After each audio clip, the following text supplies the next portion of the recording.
Oke, kita lanjut ya. Ini tentang instrumen dan teknik penelitian.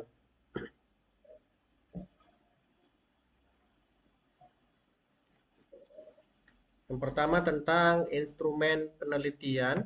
Kita lihat di sini bahwa instrumen penelitian adalah alat atau fasilitas yang digunakan oleh para peneliti dalam mengumpulkan data agar mempermudah pekerjaannya dan hasilnya juga lebih baik. Dalam arti di sini lebih cermat, lengkap, dan sistematis, sehingga nanti lebih mudah diolah. Contoh instrumen penelitian di sini adalah soal tes, kemudian angket, ada juga checklist.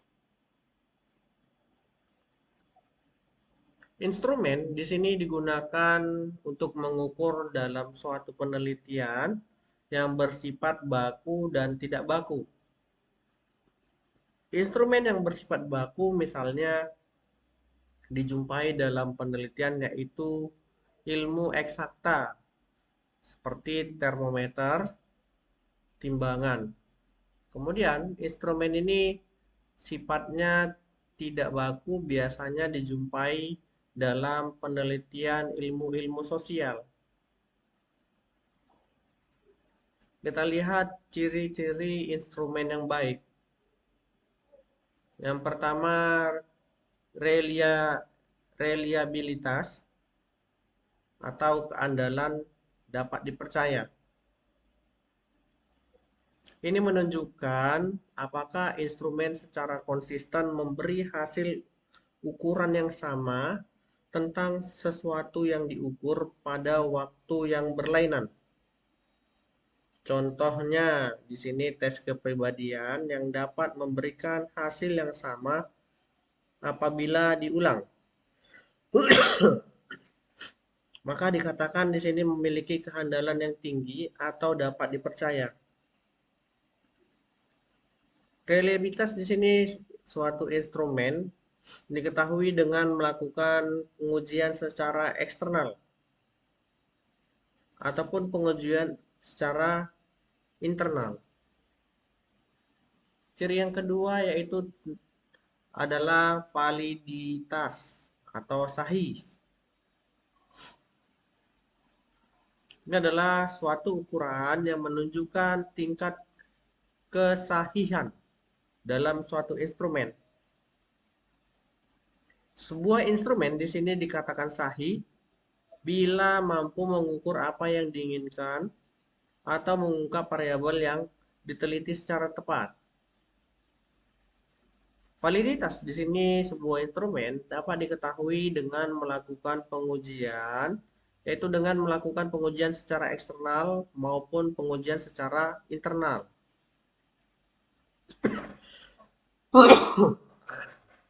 Kemudian sensitivitas sebagai kemampuan sebuah instrumen untuk melakukan diskriminasi yang diperlukan untuk masalah penelitian. Kemudian ada juga objektivitas.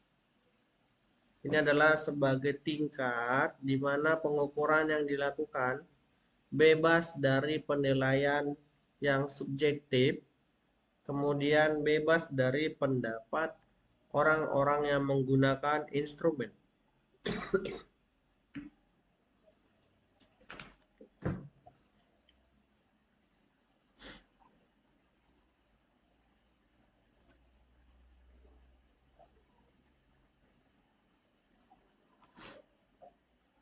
Kemudian ada pasibilitas.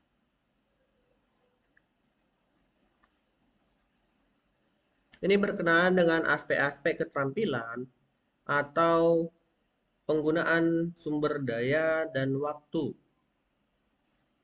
Penilaian di sini baik buruknya suatu instrumen cukup dengan melihat validitas dan reliabilitas instrumennya.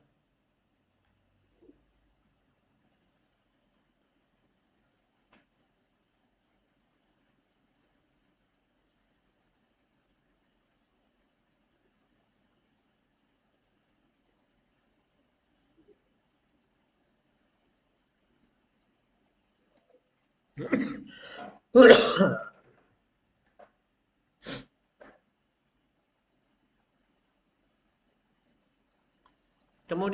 kita lihat pengumpulan data. Data merupakan keterangan-keterangan tentang suatu hal yang berupa sesuatu yang diketahui atau anggapan terhadap suatu fakta yang digambarkan lewat angka, simbol maupun kode lainnya. Kita lihat di sini pengelompokan data. Yang pertama berdasarkan atau menurut sumber pengambilannya. Data primer atau data asli ini adalah data yang diperoleh langsung dari lapangan oleh para peneliti. Sedangkan data sekunder adalah data yang tersedia. Ini data yang diperoleh oleh peneliti dari sumber-sumber yang telah ada, seperti laporan-laporan penelitian terdahulu. Kemudian pengelompokan yang kedua di sini menurut waktu pengumpulannya. Data berkala di sini adalah data yang terkumpul dari waktu ke waktu untuk memberikan gambaran perkembangan suatu kegiatan atau keadaan. Kemudian kerat lintang, data yang terkumpul pada suatu waktu yang memberikan gambaran perkembangan suatu kegiatan atau keadaan pada waktu itu. Yang ketiga, menurut sifatnya. Menurut sifatnya bahwa di sini ada yang pertama data kualitatif. Data kualitatif adalah data yang tidak berbentuk bilangan, gitu ya. Sedangkan data kuantitatif adalah data yang berbentuk bilangan atau angka. Jadi dapat kita simpulkan bahwa di sini misalnya kalau data bilangan ini menentukan jumlah, misalnya angka kemiskinan, ya, atau angka orang yang tidak sekolah misalnya. Kemudian menurut tingkat pengukurannya. Data nominal di sini kita lihat data yang berasal dari pengelompokan peristiwa berdasarkan kategori tertentu. Yang perbedaannya di sini menunjukkan perbedaan kualitatif. Kemudian data ordinal. Ini adalah data yang berasal dari objek atau kategori yang disusun menurut besarnya dari tingkat terendah sampai tingkat tertinggi, atau sebaliknya dengan rentang yang tidak harus sama. Ada juga data interval. Ini adalah data yang berasal dari objek atau kategori yang diurutkan berdasarkan suatu atribut tertentu, di mana jarak setiap objeknya atau kategori sama. Pada data ini tidak terdapat angka nol mutlak. Kemudian data rasio. Ini adalah data yang berasal dari perbandingan secara matematik antara data yang satu dengan data lainnya. Keuntungan dari teknik ini kita lihat. Yang pertama,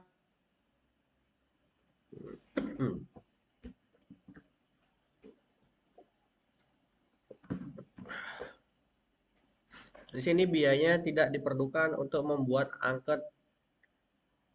Jadi dia bersifat murah ya. Kenapa? Karena di sini angketnya itu ditentukan oleh responden itu sendiri. Kemudian kerugian dari teknik ini. Teknik ini dia dapat digunakan pada responden yang tidak mampu membaca ataupun menulis. Jadi pertanyaan di dalam angket di sini ditafsirkan salah oleh salah responden. Jadi Kalau angkat-angkat yang sekarang ada perkembangan yaitu melalui Google Form dan jangkauannya juga lebih luas daripada yang angkat pakai kertas. Ada juga dari segi wawancara atau interview.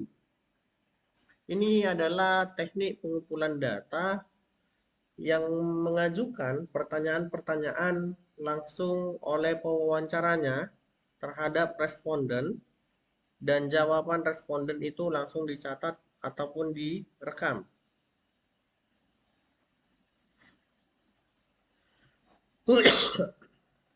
Keuntungannya di sini dapat diterapkan pada responden yang tidak bisa membaca dan menulis. Kemudian pertanyaan yang belum dipahami juga dapat langsung dijelaskan. Di sini pewawancara dapat langsung menguji kebenaran jawaban responden dengan mengajukan pertanyaan pembanding. Kerugiannya kita lihat dari segi wawancara. Di sini memerlukan biaya yang sangat besar. Ya, misalnya yang mau diwawancarai di Tanah Karo, ya kita harus ke sana. Dari segi ongkos, uang makan, hotel, ya kan? Nah, makanya di sini dibilang memerlukan biaya yang sangat besar. Karena kita harus hadir langsung. Kemudian teknik wawancara ini dapat dibedakan atas dua teknik, yaitu wawancara berstruktur dan wawancara tidak berstruktur.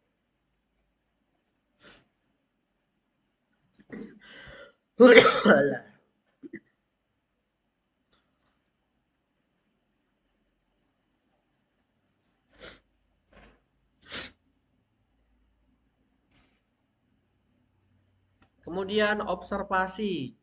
Ini adalah pemilihan, pengubahan, pencatatan, dan pengkodean serangkaian perilaku dan suasana yang berkenaan dengan organisme itu sendiri sebagai sesuai dengan tujuan dari si empirisnya. Kelebihannya kita lihat. Data yang diperoleh adalah data aktual. Jadi dia keabsahannya dapat diukur dan diketahui secara langsung. Kelemahannya di sini pengamat harus menunggu dan mengamati sampai tingkah laku yang diharapkan tersebut muncul.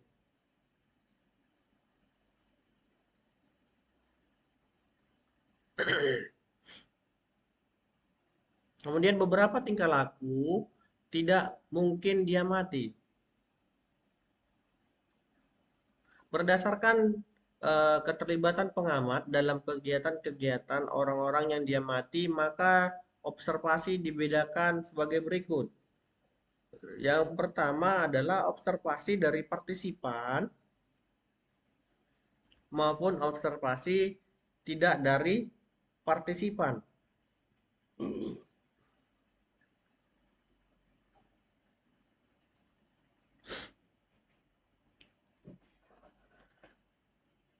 Berdasarkan cara pengamatan yang dilakukan, di sini observasi dibedakan ada dua, yaitu observasi yang berstruktur dan observasi yang tidak berstruktur.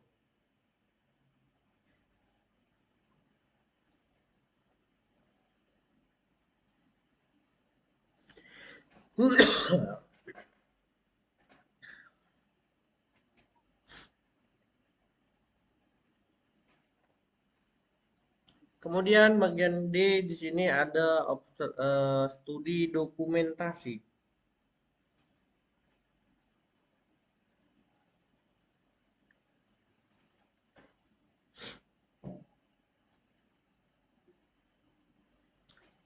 Ada teknik pengumpulan data melalui dokumen. Kelebihannya apa? Di sini pemilihan alternatif untuk subjek dari penelitian yang sukar atau tidak mungkin dijangkau dapat dijangkau jauh ke masa lalu. Ini memungkinkan kita untuk mengambil sampel yang lebih besar dengan biaya yang relatif kecil. Kelemahannya apa? Di sini dia bias, tersedia secara selektif, kemudian dia tidak komplit.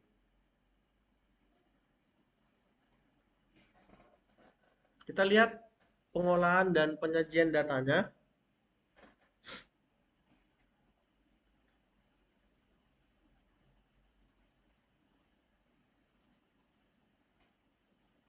Pengolahan data di sini meliputi kegiatan editing, kemudian coding, kemudian ada lagi tabulasi dari si editingnya.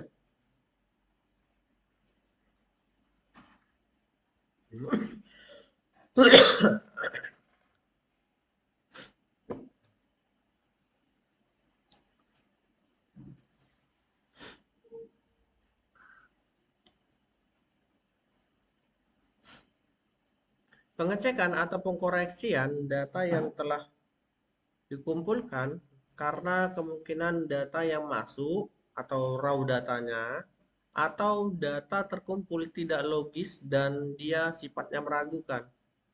Hal-hal ini perlu diedit pada data masuknya.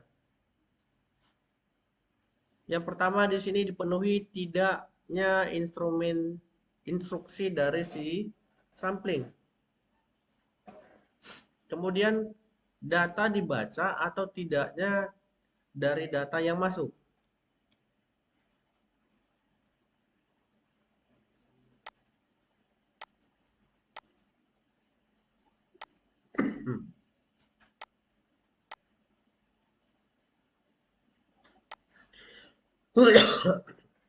Kemudian kelengkapan pengisian.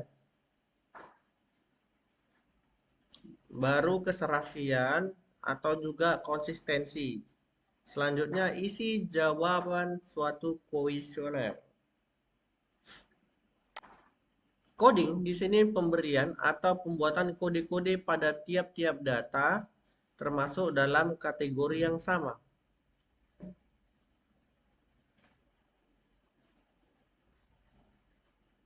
Kemudian tabulasi di sini adalah pembuatan tabel-tabel yang berisikan data yang telah diberi kode sesuai dengan analisis yang dibutuhkan.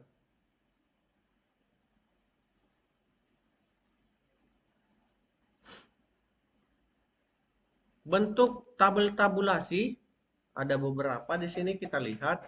Yang pertama ada tabel pemindahan atau transfer tabel.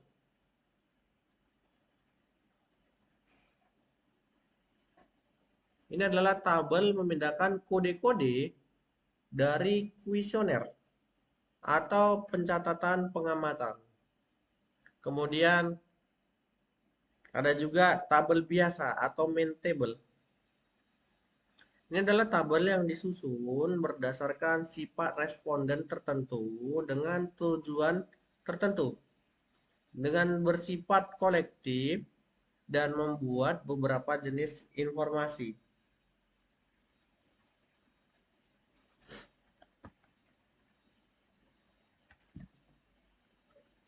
Kemudian ada tabel analisis atau tabel.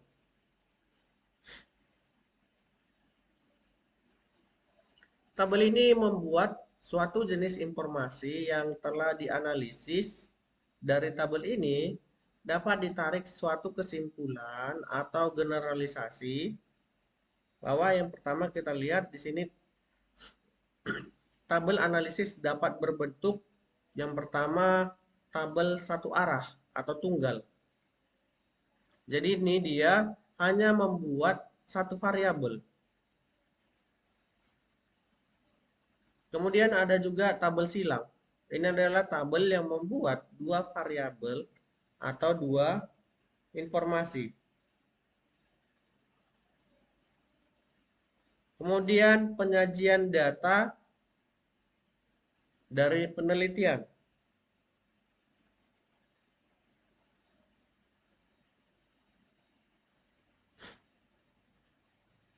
Ini adalah penampilan data yang sudah diolah ke dalam bentuk tertentu, yang mana di sini penyajian data diperlukan agar hasil penelitian mudah dibaca dan dimengerti oleh orang lain atau pengambilan keputusan.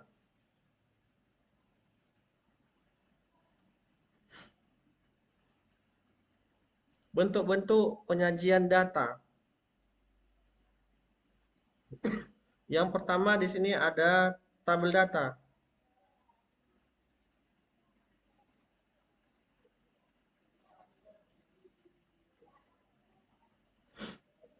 Penyajian data di sini dalam bentuk kumpulan-kumpulan angka.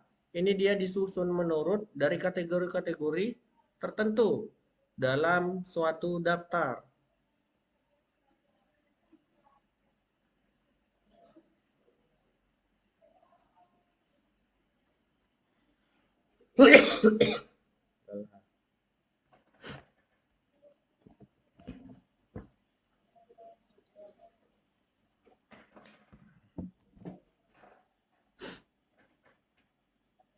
Suatu tabel data di sini membuat bagian-bagian seperti kepala tabel, leher tabel, badan tabel, kemudian kaki tabel. Ini adalah contohnya kepala tabelnya, yang mana dia mulai dari harga beberapa komoditas dalam kurung rupiah per kuintal. Inilah kepala tabelnya. Sedangkan lehernya yang di mana? Nah, leher tabelnya yang ini, nama komoditas, kemudian tahunnya ada tahun 1977, 79 sama 1981. Sedangkan badannya mana? Ini dia. Karet, kopi, teh, kopra, sama jumlah, ya kan? Kakinya yang mana? Kakinya adalah sumber dari si data tabel tersebut. Ini harus kalian pahami nanti kalau kalian buat skripsi, ini ada.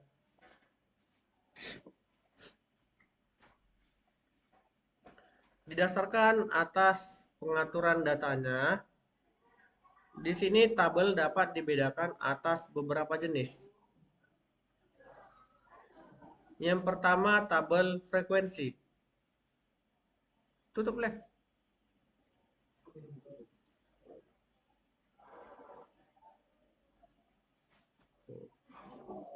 Tabel frekuensi di sini adalah tabel yang membuat banyaknya kejadian atau frekuensi dari suatu kejadian. Kemudian tabel klasifikasi. Ini adalah tabel yang membuat pengelompokan data. Ada juga tabel kontingensi. Ini dia membuat sesuai dengan rincian datanya. Kemudian ada tabel korelasi. Ini adalah membuat data korelasi antar data yang disajikan. Ada juga grafik. Grafik data atau diagram data. Jadi ini dapat dibedakan beberapa jenis. Yang pertama, piktogram. Jadi ini adalah grafik data yang menggunakan gambar atau lambang dari data sendiri dengan skala tertentu. Baru ada grafik batang atau blok. Ini adalah grafik data berbentuk beberapa persegi yang lebarnya sama dan dilengkapi dengan skala tertentu dari data yang ada. Kemudian grafik garis. Ini adalah grafik data yang berupa garis, kemudian diperoleh dari beberapa ruas garis yang menghubungkan titik-titik potong pada sistem salib sumbu.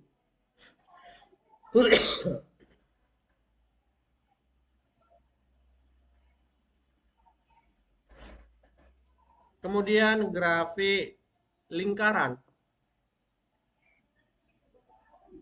Ini adalah grafik data yang berupa lingkaran yang telah dibagi menjadi juring-juring sesuai dengan data tersebut. Kemudian ada juga grafiknya yang kartogram atau peta statistik grafik. Ini dia menunjukkan seperti untuk kepadatan penduduk, kemudian curah hujan.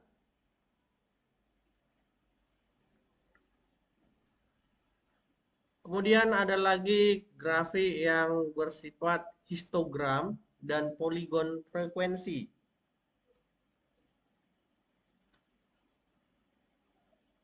Ini merupakan grafik batang dari distribusi frekuensi dan poligon frekuensi merupakan grafik garisnya. Pada histogram, batang-batangnya saling melekat atau berimpitan. Sedangkan poligon frekuensi di sini dibuat dengan cara menarik garis dari satu titik tengah batang histogram ke tengah batang histogram lainnya.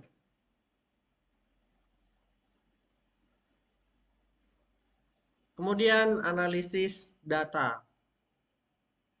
Analisis data di sini dapat diartikan sebagai berikut. Jadi dia memperkirakan atau besarnya pengaruh secara kuantitatif dari perubahan suatu atau beberapa kejadian terhadap sesuatu atau beberapa kejadian lainnya, serta juga memperkirakan atau meramalkan kejadian lainnya. Jadi menurut si Patton, bahwa analisis data adalah proses mengatur urutan data, kemudian mengorganisasikannya ke dalam suatu pola. Kita lihat tujuan dari analisis data di sini memperlibatkan hubungan-hubungan antara fenomena-fenomena yang terdapat dalam sebuah penelitian. Tujuannya di sini memberikan jawaban terhadap hipotesis yang diajukan dalam penelitian.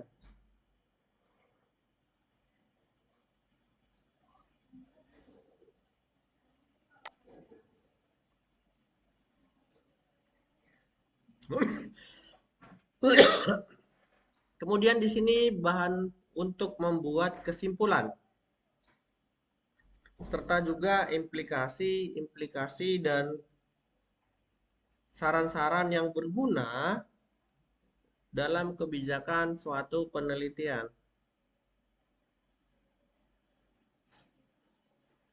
Kita masuk ke bentuk-bentuk dari si analisis data. Yang pertama, analisis kuantitatif. Ini adalah analisis yang menggunakan model-model seperti matematika, model statistik, kemudian model ekonometrik. Ini adalah hasil analisis disajikan dalam bentuk angka-angka. Kemudian nanti hasil dari analisis ini dijelaskan dan diinterpretasikan dalam bentuk suatu uraian. Itu kalau untuk kuantitatif. Sedangkan analisis kualitatif ini adalah model matematik atau model tertentu lainnya yang mana di sini analisis datanya terbatas seperti pada pengecekan data dan tabulasi. Jadi dalam hal ini dia sekedar membaca tabel-tabel, kemudian grafiknya, kemudian angka-angka yang tersedia.